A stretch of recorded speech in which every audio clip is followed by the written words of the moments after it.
Putnam County District Library, the Guiding Ohio Online Grant. This month we're taking a look at some of the different resources that are available from the library's website.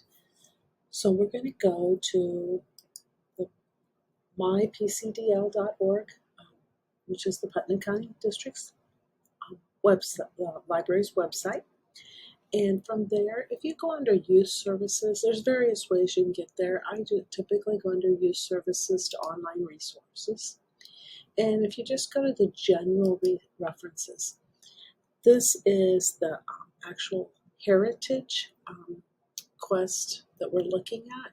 So I'm going to click on H, and you will see Heritage Quest comes up. Heritage Quest is looking at a great place to do research and look for ancestors and your family tree and that information.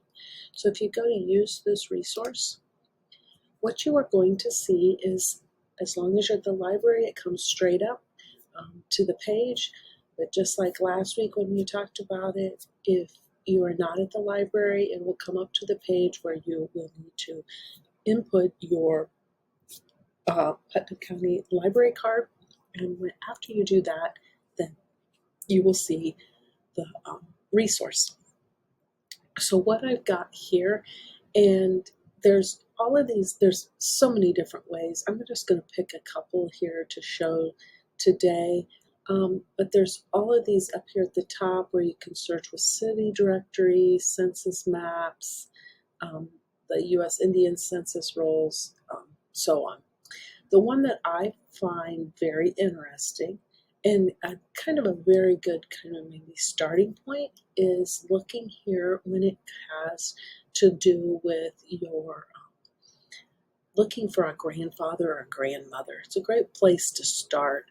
So if you were to simply click here on grandfather, and then you were to put in a name, I'm just going to select a name here at random, and I'm just going to do the common everyday, John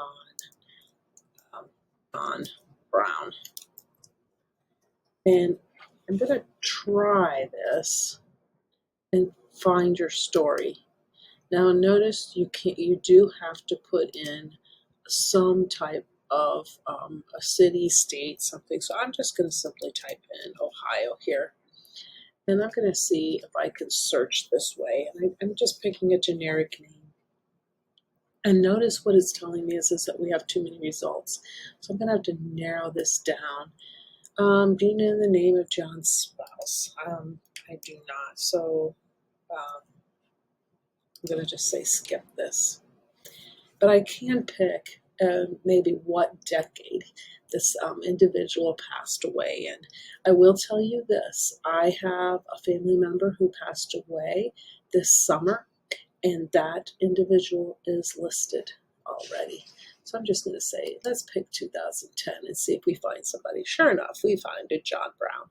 So we've got this John Brown, and what is so interesting with this is you can find out their spouse, their mother, their father. So obviously you're going to look to see who matches up with you.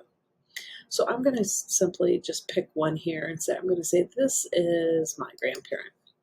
And when I do that, it looks for if there's any veteran or immigrant information.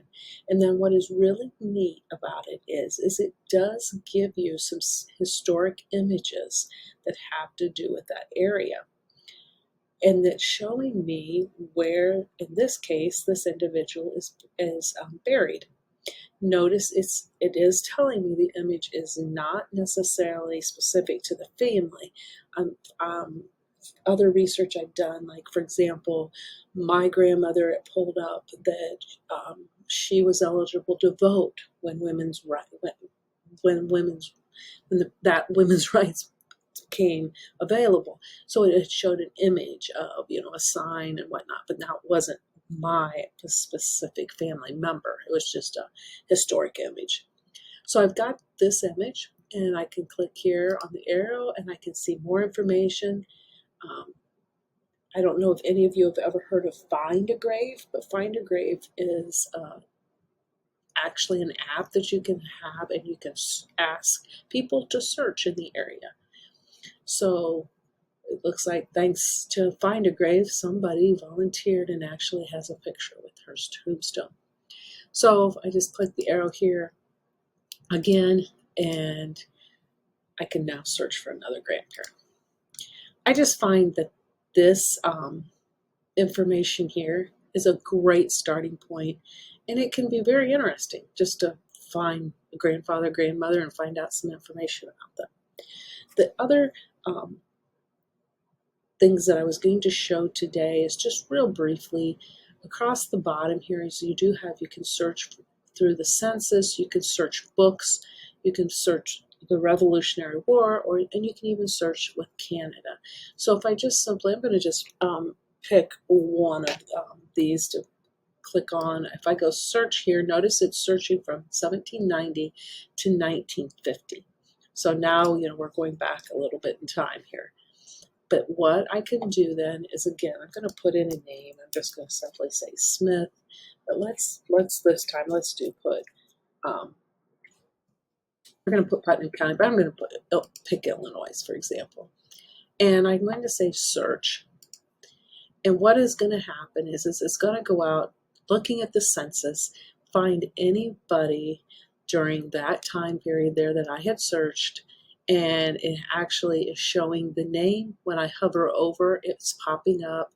It's showing me this individual, their age, their birth date, so on. And then what it also does is it shows, and I can see the record, or I can see the image. So if I click here on the view, it's going to take me out, and it's actually going to show me the census schedule and the signature and the information that was available. And then there's more detailed information out here to the side.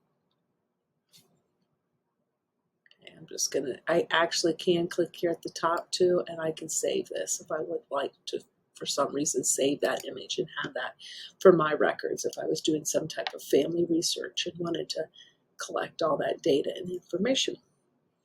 So that was simply by searching, and I'm going to go back here to home one more time. That was searching the census. I can do the same thing by searching in a book. So find information on people and places described in these history type books. If I do a search now, I'm going to do the same thing. This time I'm just going to type Brown. We'll type in another common name here. And let's just put Ohio and see what we find.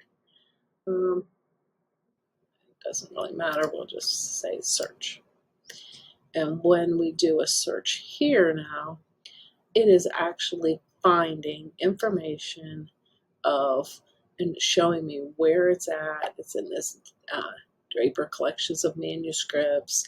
And here's the governors of Kentucky. So it's finding the information, it's showing the image, and the exact location of where it is located in whatever particular type of history book or the results here that you would find for Brown. So that is very brief, just kind of touching on several of the ways that you can begin a search in Heritage Quest. I've found myself that you can spend quite a bit of time just kind of, once you look for one person, then you think, oh, well, I'm going to try this person, and so forth. And it can be very interesting information that you find about your family or someone else's family history. Hope everyone has a great week.